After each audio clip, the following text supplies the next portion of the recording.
Tonight, with the traditional St. Patrick's Day trek to Washington well underway, we'll find out what impact our politicians have been having in the past few days. And we'll hear live from the DUP leader, Sir Geoffrey Donaldson, who's in the US Capitol for the festivities.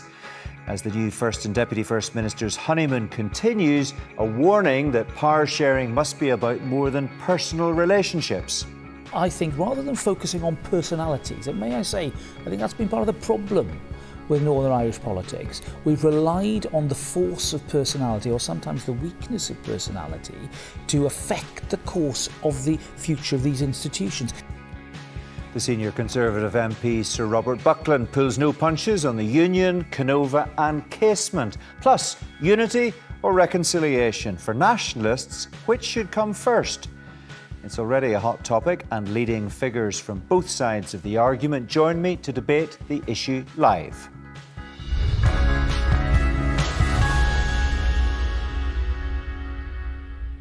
Hello, let's begin with those St. Patrick's events, which are well and truly underway in Washington. Michelle O'Neill and Emma Little-Pengelly have already had a busy 24 hours attending a number of functions, which will culminate in a trip to the White House on Sunday. Our political editor, Enda McClafferty, is there for us tonight. And what a difference a year makes. Yes, Mark, this time last year on St. Patrick's Day, of course, Stormont was in the political wilderness, and there was a great deal of frustration here in Washington, of course, because it was the 25th anniversary of the Good Friday Agreement, and yet a key plank of the agreement was not operating at home. And much of that frustration, it has to be said, was aimed at the DUP leader, Sir Geoffrey Donaldson. There was a certain chill factor, I think, for Sir Geoffrey whenever he turned up here last year. Of course, everything has changed now. We're in a very different place. Stormont has all of a sudden become the good news story that everybody wants to be a part of. The First and Deputy First Ministers have been the go-to couple for selfies here in Washington over the course of the past week or so. And there is this big drive now behind the scenes to try and cash in on that goodwill to bring more investment into Northern Ireland. And it's also worth considering, Mark, 12 months ago, where Emma Little-Pengelly was the Deputy First Minister. She was back being a practising barrister, having turned her back on politics, and yet here come Sunday, she's going to be walking into the White House to meet the most powerful leader in the Western world, President Biden, alongside the First Minister, Michelle O'Neill. Now, to reflect on that transformation over the course of the past 12 months, I am in fact joined by the DUP leader, Sir Geoffrey Donaldson. You, of course, were public enemy number one last year here in Washington. Have you been feeling the love this time round? Well, I'm not sure I was public enemy number one. I think that people did understand there were issues that needed to be resolved if we were to see political stability restored in Northern Ireland. Thankfully, in the year that has passed, we've made real progress. It's not perfect, we've still work to do, but I think that we're in a much better place now. And I have to say, Enda, that the reception here has been very positive. Positive for Northern Ireland. I'm not interested personally in accolades. I'm interested in delivering for Northern Ireland, for everyone in Northern Ireland. And I think there are real opportunities here for us to do that. Do you detect a climate change in relation to unionism out here? Of course, in the past it could be quite frosty from time to time. Has that now disappeared? Oh, I think unionism is a much better place, not just here in Washington, but in London and back home too. The support that we've been receiving has been tremendous. And here in Washington, I think people are very receptive to the unionist message. I've been coming here for decades now and bringing the unionist case. And there is no doubt that today people are better informed about Northern Ireland, better informed about the unionist position. And that's something we can continue to build upon. Of course, it is a big selling mission right now to try and bring investors into Northern Ireland. The one thing they will look for is sustainability. They will want to know for sure that the institutions are not going to be collapsed again. With that in mind, isn't it time now to return to the Good Friday Agreement and to change the structures to ensure maybe you or Sinn Féin leader might not pull down the institutions in the future?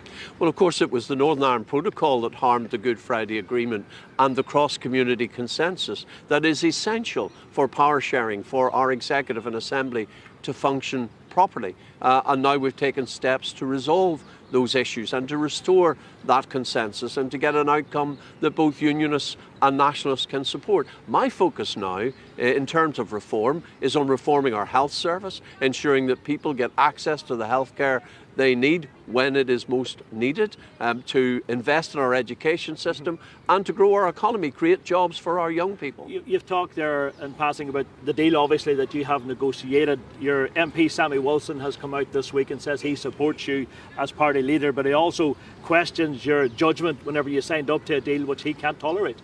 Well, I'm not sure that is the case, and I think Sammy recognises and has said that real progress has been made, but more needs to be done. And I'm pleased that Sammy is working with us together to achieve that further progress. And that's what I want, and I've said for my party. It's a weakness within the party, the fact that you have somebody like Sammy Wilson who had to quit as chief whip within the party, and he, in a sense, when he talks about his opposition to the deal, is energising your political opponents like the Jim Allisters of this world. Oh, I don't think that's the case at all. He's on the same page as them. I think that the people who are energised are the people of Northern Ireland, who see again the hope that the Assembly and Executive can offer, who see that we've made real progress. That, yes, there is more to do, and Sammy is working as part of our team to deliver that. But the people who offer no hope are the naysayers, the people outside the DUP who have delivered nothing for Northern Ireland. Convince your own MPs of that progress. Well, that's not the case at all. What's going to happen come the election, for instance, where you're going to have some within the party maybe not signing up to the party manifesto because it supports the deal you negotiated and the deal that they can't tolerate? But that's going to be a mixed bag, isn't it? That won't be the case at all. We will have a manifesto which all of our candidates can and will agree to and sign up to, because that manifesto is about recognising the progress the DUP has delivered, unlike our detractors who have delivered absolutely nothing. I'm still waiting, almost 6 weeks later, to hear from those who attack me, who mock me, but they have delivered nothing. They have nothing to show for their efforts. The DUP has made real progress. Is it perfect? No. There are still matters that need to be resolved and addressed. And what we're doing is working together. My MPs at Westminster, we're working together to address those issues, and we will continue to deliver for Northern Ireland. Are we ever going to see you walk through the door there as Deputy First Minister in the future, do you think? Because, of course, you were elected to the Assembly, but you give your seat to Emma Little-Pengelly. Well, I think Emma's doing a really good job as Deputy First Minister, jointly heading up our government in Northern Ireland, and is being really well received here in Washington. Is she, though, keeping the seat warm for you is the question, because you talk about devolution as the best way to protect the union, but yet you don't buy into it personally. You stay at Westminster. Is the time not right for you to come back, take up your job as Deputy First Minister and go to events in the White House? Well, of course, I fully support devolution. And we have a general election coming up, so in the weeks ahead I'll be making the decisions about what I intend to do going forward. But look, this is not about me, it's about Northern Ireland. My focus, as I have shown, is on delivering for the people of Northern Ireland. So whether that's at Westminster or Stormont, that's what I will continue to do. That's interesting that you say you have a decision to make. Obviously, if you were standing again, you'd be telling us tonight that you were going to go back for Westminster again. So there is some doubt in your head as to what the next step is going to be for Sir Geoffrey Donaldson. Oh, I'm very clear about what I'm going to do, and will announce that when the time comes. Yes. But what about the people of Northern Ireland, of course, who elected you last time round? Might they finally see the person that they put into the Assembly taking up their seat and maybe becoming Deputy First Minister? Well, look, I'll make my position clear. But again, as I'm out and about and meeting people, that is not where their focus is. Their focus is very much on what we've achieved, that yes, there is more to do, and that they want to see the Assembly delivering and the Executive investing in our public services so that everyone in Northern Ireland can benefit. I want Northern Ireland to be a place which is the best place to live and work, raise your family, that our young people have a better future, that they've got the prospect of good jobs, and that they can build their lives in Northern Ireland. It's them I'm interested in. My career choices, I don't think that's the main focus of anyone other than me. Okay, still worth watching out for. Sir Geoffrey Donaldson, thank you very much indeed for your time. So there you have it, Mark. Sir Geoffrey Donaldson, not giving much away in terms of his own personal career path, but a lot of interesting things to say, obviously, about the state of politics right now, not least, of course, under a new First and Deputy First Minister. Yeah, just picking up on your last point there, Enda, is Sir Geoffrey in danger of becoming a bit of a sideshow this week, perhaps? Well, I think if he is a sideshow, that's the place where he wants to be, essentially, because he wants the focus to be on the First and Deputy First Minister. He was not a sideshow this time last year, of course. He was the one taking all the heat from the Irish-American politicians because Stormont was not up and running. And if he has been sidelined this time, I think that is exactly where he wants to be, to allow the focus to fall elsewhere and indeed the focus to fall on that big drive to bring investment into Northern Ireland. Just a very quick word about a very clear line from a tough line in terms of what he had to say about his critics, very dismissive of them as the naysayers. We've heard that before, and he's not shifting from that line. Absolutely, pretty clear in his mind as to what they have to offer as opposed to what his party has to offer under his leadership. And I don't think that is going to go away anytime soon, because we are heading into another election and you can expect his opponents to ramp things up as we draw ever closer to polling day. And it might well be difficult for Sir Geoffrey, the fact that if he does have those parliamentary MPs taking a different position when it comes to his deal, that could make things uncomfortable for the DUP as they begin to run that campaign. OK, just very quickly in a sentence, if you would. Focus presumably now is on the highlight of the visit to the White House on Sunday. Any sign of that $6 billion investment President Biden promised when he was here last year? Well, that's the question we keep asking, Mark. Where is the cash? We were promised all this money, but yet no, there's no sign of it being delivered. When we speak to Joe Kennedy, of course, his point man in Northern Ireland, he says it's coming, and he says actually it's not a lot of money when you consider what Northern Ireland has to offer. So we'll keep asking the question, but I'm not sure, Mark, we're going to be getting the answer anytime soon. OK, well, keep trying. And thanks very much indeed for joining us, our political editor, Enda McClafferty there in Washington, D.C. for us. Now, back here, and slightly less glamorous, it has to be said, the Northern Ireland Affairs Committee was on a visit to Parliament buildings this week. In a wide-ranging interview in Stormont's Senate chamber, the committee's chair, Sir Robert Buckland, and I tackled several of the current big talking points. I began by asking him for his assessment of the new Stormont executive and the very visible outreach efforts we've seen over the past 6 weeks. Look, I think symbolism is important, and I think the ministers themselves would know it only gets you so far. I think that behind the symbolism, there does seem to be a common will here, in a sense that this has to work now because the institution itself is on trial. And I think whatever side of the spectrum you come from, proving to the people of Northern Ireland that the democratic institutions can work for them has to be the most important task. Yeah, it can't all be about the optics. It can't all be about smiling for the camera. It needs to be more than a triumph of style over substance. Well, of course it does. However, symbolism is important, particularly important in the politics and history of Northern Ireland. I'm expecting that the business of this Assembly and this Executive, however, was going to be very weighty, bearing in mind the challenges to public services, continuing issues relating to legacy that we saw writ large last week. Lots for this place to get on with. And my committee is rather pleased, to say the least, that we now have scrutiny committees working here in Northern Ireland, which allows us to look to the middle and further distance in terms of policy and public service. Casement Park is, as you know, one issue which could prove to be problematic for this new executive. The funding for the project hasn't been secured as yet. How important is it that the project goes ahead and that Northern Ireland plays a full role in the hosting of the Euro 2028 competition?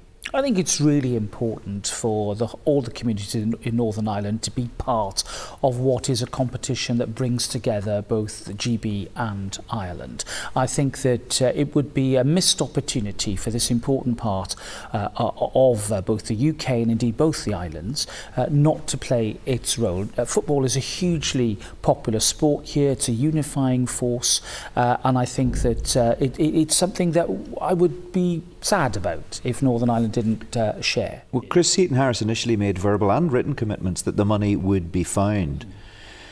And then he appeared in front of your committee and he appeared to walk back from those commitments. What's your view about the pressure he is under to deliver and to make sure that this project does indeed go ahead and go ahead on time? Yeah, well, look, I think the UK government still has an important role to play, as does indeed the government of Ireland in terms of making its commitments as clear. Well, it's made it clear precisely what it's doing. Yeah, which is encouraging and it's important. We work together in order to secure that bid, and therefore I do think the UK government has an important role to play here in making sure that that reality can come home for the people of Northern Ireland as well. Money is an issue. There's no escaping that fact. Ministers have been united both in their criticism of the government's funding package and of the need for the Treasury to provide more funding. Do you support that position? Well, look, I'm a realist about the position. I think the settlement offer was a big one. 3.3 billion was, I think, not what anybody was expecting. Now we're getting to the detail of it. I think this is the time for proper scrutiny and debate. We're already having a debate about the ring fence funding, what the impact might mean on school capital bills, for example. But also, it's a two-way street. And I think the UK government is not unreasonable in making it very clear that fiscal responsibility does have to fall increasingly within the purview of this place. Now, I think it's legitimate for the executive to push back and to say, look, we've only just come into office, time isn't on our side. You're asking us in effect to raise 113 million. We need to work out how we can do that. But whilst I respect that view, I don't think that they can dilly-dally forever on that issue. And I think at some point, sooner rather than later, that element of fiscal responsibility does have to emerge, as it has increasingly, for example, for the Scottish government and indeed for the Welsh government. And as far as the union itself is concerned, given that Sir Geoffrey Donaldson has now ended his party's boycott of this place and the executive is up and running again, do you think the union is in a stronger position now than it was 6 weeks ago? Undoubtedly, yes. I think that the brave and principled decision that he and other colleagues in the DUP took was absolutely the right one. Because some of his critics within unionism say the union's never been weaker because of what he did. Look, I think that pragmatism is strength. I think leadership has been shown. And, the unionism that will work is a unionism about the economics of the position with regard to Northern Ireland, the efficacy of public services, whether being part of the United Kingdom makes sense for you and your family if you're here on the ground. That's the argument, that's the case that we've got to make. I think Geoffrey Donaldson, in his recent pronouncements, in his recent speeches, understands this very, very well indeed. And it's not a question of ignoring the past or disrespecting the tradition. It's about making sure that it is relevant to the lives of the people that he and other colleagues serve here in Northern Ireland. I think he's on the right track, and I think the union will be stronger as a result. When we spoke earlier this year, back in January, you called for what you termed intellectual cerebral unionism, and you said muscular unionism will only take you so far, and your comments caused real waves. Some of unionism's straight talkers very much took issue with what you said. Any regrets on your part? None at all. I think it's important that we accept the world as it is, not as some half-imagined world that we might like it to be, and reflect the view of the vast majority of people in Northern Ireland. There are many people here who identify as unionists, but it's not the sole or indeed often the principal means of their identification as to who they are. It is part of their heritage, it is part of their identity. But they think about politics and economics in a different way from those of us who might be vested in this every day. We've got to look at the world from their point of view and understand that if we aren't sorting out public services, if we aren't investing in our economy, if we aren't making Northern Ireland a successful place for people to stay in and live in and prosper in, then the union is undermined by that. And it's that economic case that we now need to focus on, which I think Geoffrey and colleagues in the DUP leadership are doing. Though some people would say if Sir Geoffrey wanted to send out a signal that this place really matters, that the future is here in the Assembly and the Executive at Stormont, and that the long-term future of the union is secure, what he would do is he would stand down from Westminster at the next election, he would come back to Stormont and he would take up the role of Deputy First Minister. Can you see the logic in that? Is that something you would perhaps well, I was going to say privately, but since we're doing this interview in front of cameras, publicly encourage him to do? Well, look, it's a matter for Jeffrey. And look, in Emma Little... That's a cop-out, come on. Well, no, look, hold up. You've got Emma Little-Pengelly. She's taken the role. She's herself served in She's not the leader of the DUP. And Sir Geoffrey, you said he put his neck on the line and he took a big decision. And now, if he seriously wants to follow through and send out the ultimate message that this place works, that is the course of action he would pursue. Well look, I think we've got to respect his own choice of the matter, and I don't think in any way that the particular person who might fill that role should be the prime focus here. You know, we've got an excellent Deputy First Minister in Emma, a great team. We've got a former First Minister serving now in education. You know, this is a strong team across the board. I think rather than focusing on personalities, and may I say, I think that's been part of the problem with Northern Irish politics. We've relied on the force of personality, or sometimes the weakness of personality, to affect the course of the future of these institutions. If these institutions are to be really resilient, they have to thrive and survive irrespective of the personalities who might occupy those offices. I need to talk to you about Operation Canova, which was published on Friday past. John Boucher's report called for an apology from Republicans and also from the UK government. Do you support those calls? I do. I think that report pulled no punches at all, and it came as a surprise, I think, to many people, and not particularly to me, because I think John Boucher and his team are the sort of independent-minded people who can be relied upon to seek the truth. And I think his absolute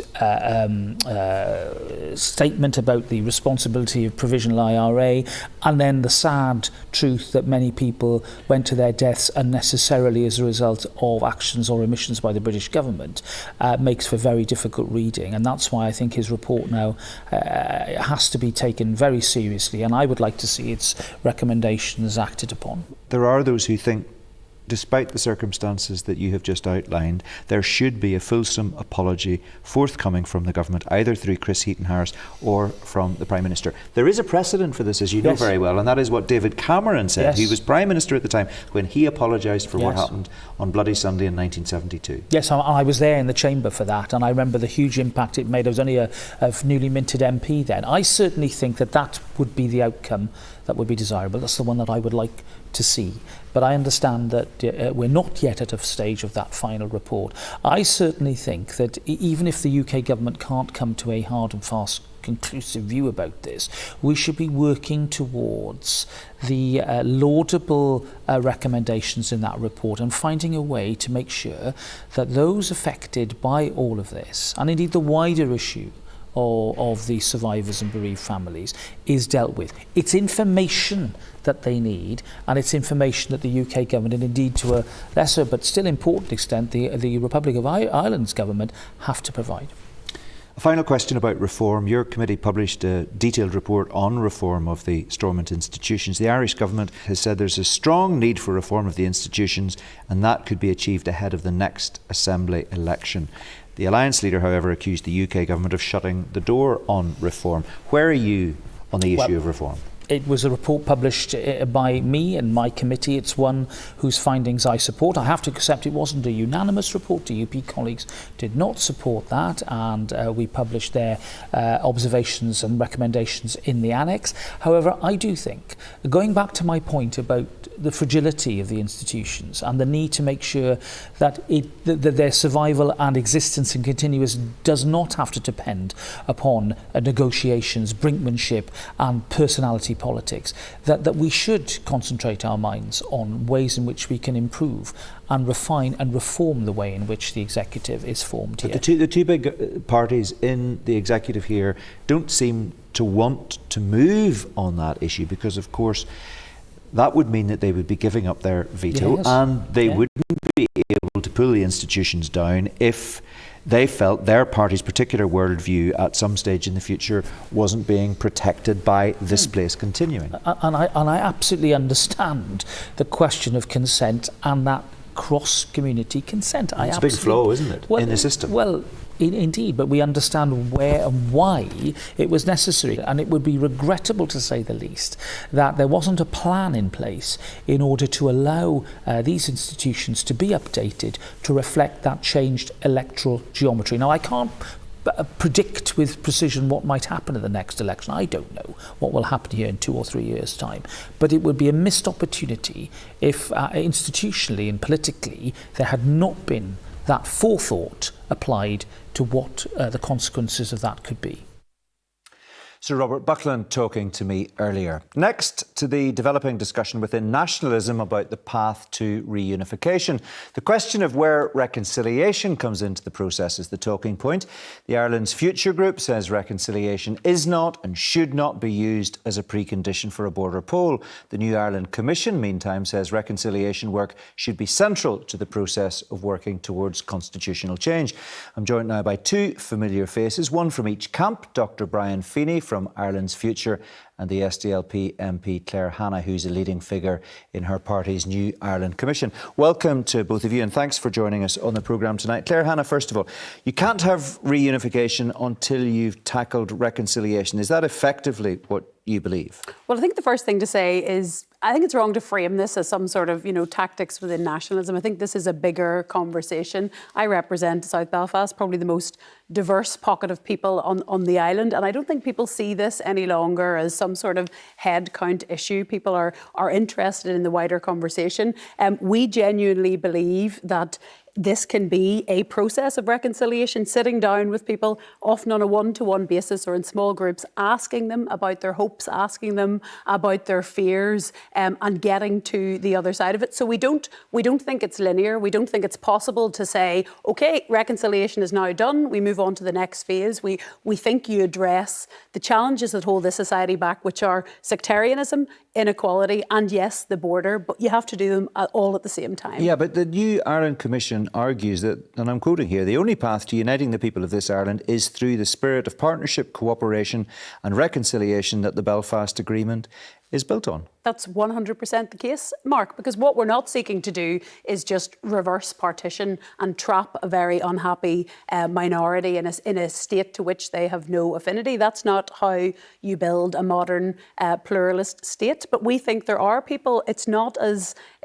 binary as it used to be. There are people who are reading the situation, are thinking about the society we have and all of its many imperfections, and thinking about the fact that, Mark, the current constitutional arrangements haven't delivered reconciliation, nor have they delivered other things in our society. But do you accept that would be the scenic route to unity? Of course, yes, but it's worth doing properly, Mark. But it isn't a race. We're very, very clear about that. We want to do this properly. We're not going to reconcile everybody to the idea in the same way as everybody isn't on the same page here. But I think a lot of people can see that the society here, as we have organised it, isn't delivering on the ambitions and the needs that people have. And many of us believe that a New Ireland is the way to do that. OK, Brian Feeney, it does seem that there is a difference of emphasis here. Just spell out where you are as far as this is concerned, or where Ireland's future is. Is it right you maintain that reunification is in itself a reconciliation project, and to try to resolve reconciliation before a referendum would be a mistake? Yeah, there's no question about that. It's not part of the Good Friday Agreement in the sense that the Good Friday Agreement sets no condition for a border poll except that the Secretary of State decides that it is likely to be won, and he is then obliged to hold the border poll. There is nothing which says there must be reconciliation first. Now, our position is we follow the Irish Constitution and the Good Friday Agreement. There is nothing which says in the Good Friday Agreement that there must be reconciliation first. There's no precondition. So fundamentally, do you disagree with what Claire Hanna's just said? Yeah. But the main thing is reconciliation and reunification are not mutually exclusive. It's as simple as that. I mean, why is it that people advocating reunification are immediately confronted with this is likely to be divisive? I mean, is there going to be a programme next week where two unionists are on and the unionists are said, do you regard maintaining the union as a priority over reconciliation? Well, we've had endless discussions and debates about the jeopardy within unionism in recent months, to the point where some nationalists have asked us why they never get a chance to be on the programme to talk about nationalist issues. You're missing the point. You're not going to. I bet you will not have a programme where you will be asking a unionist, "Are you putting the union as a priority over reconciliation?" They're not mutually exclusive. Reconciliation is a project. Reunification is a project for reconciliation. Let me give you an example.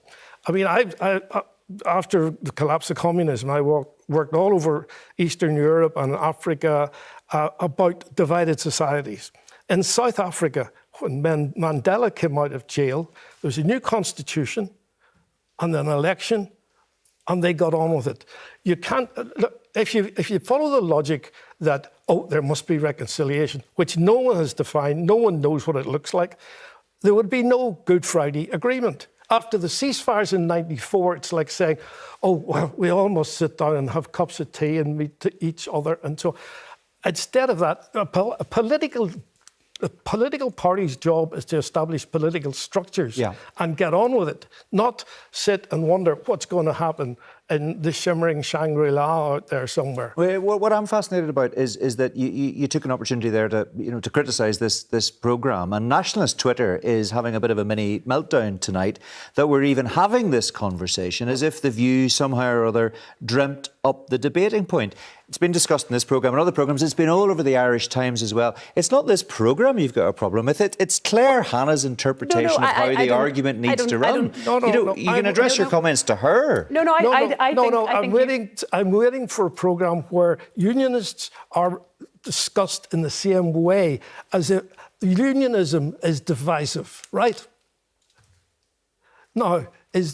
Because unionism divided the island of Ireland. That's not what we're talking about tonight. What we're talking about tonight is the debate within nationalism. The two of you clearly disagree on a subject. Point, but you never will be talking about unionism. You've no idea what we're going to do next week. How do you respond to what Brian's just said? The tweet said, can we have reconciliation or unity? It's our belief that you can have both, and you should have both. And yes, I'm not. But you're very clear that you can't have unity without going through the process of dealing with reconciliation. But I'm also saying, Mark, there's no. How are you capturing that, as I say, reconciliation in a linear way is finished? We're trying to build something new and something that people are bought into, because we've just seen less than a week ago 2 referendums went crash because people weren't bought into it, and it's almost cliched now that we've seen what happens when you don't do the work, when you're very loose about it. Let's be very clear: if it's 50% plus 1, it is 1, but we want to aim higher than that. But I think it's really important to say, Mark, it's not a case of saying you can have discussions about unity, because we take it very seriously if people say that this would affect reconciliation, because we're fundamentally a group of people that are interested in reconciliation. But we genuinely believe actually eyeballing people, getting this stuff out. The people who say, well, look, that's going to be very divisive, we need to keep a lid on that, are wrong about this. And we believe airing the discussion, talking about what people actually want from a new Ireland, how it can meaningfully change their lives, because we are fundamentally concerned about people's everyday lives. That itself is a process of reconciliation. But I think it was wrong to frame it as an either or. OK, well, it's a question of whether it's a priority or not. I want to ask you, Brian, what you would say to the Reverend Dr. Norman Hamilton, a former Presbyterian moderator who's a member of the SDLP's New Ireland Commission, as you know, who said recently on Good Morning Ulster that, and I'll quote him, "Turning this into a political project where politics comes before relationships is a road to nowhere." I think it's just rubbish. Politics is about creating political structures. And it is essentially a political process. And as I said, that's part of it, surely. But that's not it in its entirety. It's part of it. Of course it is. As I've said earlier, reconciliation and reunification are not mutually exclusive. And if you held the view that you couldn't move until something called reconciliation happened, there would be no Good Friday Agreement. Yeah, I suppose the other side to that argument, exactly, and that's what I was going to ask. What then do you do about the fact that you could theoretically, of course, have reunification, 50% plus 1? So you've got your reunification, but if you don't have some kind of reconciliation, the reunification element of that constitutional change isn't going to work as well as it otherwise could. Yeah, look, this is a substantial document, and there's a lot in it that could be discussed, including the process to get to a referendum, which will involve, as we've been doing for 5 or 6 years, meeting unionists, talking to unionists, listening to unionists. This document came out from widespread consultation right across the community, north and south, including all sorts of people who would be surprised, that you might be surprised to hear, were involved in it. So we are part of that process. But the reunification project is a reconciliation project, because until you've dealt with the constitutional problem, there will always be instability here. And the only way to deal with the instability is to solve the constitutional problem, which is a constitutional imperative in the Irish Constitution. In your view, but you've got to accept that there are other people who would take a different view. What, that it's a constitutional imperative? Well, it's a constitutional imperative, or that the solution is constitutional change. It's a perfectly legitimate view to have. It's also a perfectly legitimate view to disagree. Absolutely. There's no question about that. That's why there's going to be a referendum, and those who agree and disagree will vote accordingly. OK, do you take the view that the way Ireland's future frames the debate is overly simplistic? Well, look, there's no campaign, no referendum when that time comes, and I don't think that's immediate, is going to be able to bring everybody on board. We believe that we have a heritage and a credibility on going to difficult places, having difficult conversations, putting ourselves in difficult places, and that's what we're focused on. And I think people have different aims, but for us, it is about tackling in triplicate at the same time sectarianism, the border and inequality. But we don't think how do you can deal with untangle Brian them. Feeney's perfectly reasonable point there? You cannot measure reconciliation, and how would you know when you had reached it? And how would you persuade unionists that they have to sign up to it? Because if they knew that reconciliation was a prerequisite for reunification, it would be in their interests never to say they were Mark, reconciled. That's exactly what I'm saying. There's no way. It's not exactly what you're saying. But I've that's said, what Brian's saying, and what you're I've said very distinctly clearly. not saying. We are very clear. It's not linear. There's no point that you can say reconciliation is now done. We move on to the conversation on constitutional change. So that's why. Hang on. That's why we're having those two conversations at the same time. I'm not in conversion therapy. That's not what this is. You're not going to talk to people until they change their mind. And like I say, not everybody is going to be reconciled. No, but you think that there is a real effort that needs to be made to reconcile as many people as possible. Yes, Brian says, deeply believe set that. the structures up, push ahead with it, well, we and if disagree people in want to that buy regard. into it or not. Well, you see, there's the disagreement. Yeah, your point's right, though. If you're going to say there has to be reconciliation first, there's a lot of people who don't agree with... I didn't say first. I said it's a process. process. No, I'm talking about, Mark, together, that people will say, well, if reconciliation involves reunification, well, we're going to make damn sure we don't get involved in reconciliation. It will simply prolong the agony for years. And, I mean, how do you know when you get to the end of it? How do you measure it? What does it mean? If you're in a political party, you establish political structures like South Africa, like in Bosnia after the Dayton Accord. I mean, the Serbs and the Croats were killing each other for years. Did they have 20 years reconciliation? No, they set up political structures in Bosnia, Croatia, Serbia. And there was, that was it. OK. I go back to the thing... That's it in a nutshell. Set up the structures and then everything else, Brian says, effectively will fall into place. That I said at the start, people I speak to every single day, people who are interested, people who come up to you, people who aren't mad about the idea, but they're what we call unity curious. They don't see this as a big budding thing. You want it and we don't want it. They're interested. They want to see what's on offer. They want to, in many cases, with us, with others, build something different. They're not putting a specific timeline on it, but I think it's something we can do together, absolutely based on reconciliation. Fascinating debate, and one which I look forward to returning to again before too long. Thanks both very much indeed. You've waved that around enough. Thanks very much indeed. That's all we have time for tonight. Join me again for Sunday Politics at the usual time of 10 o'clock on BBC One. For now, though, bye-bye.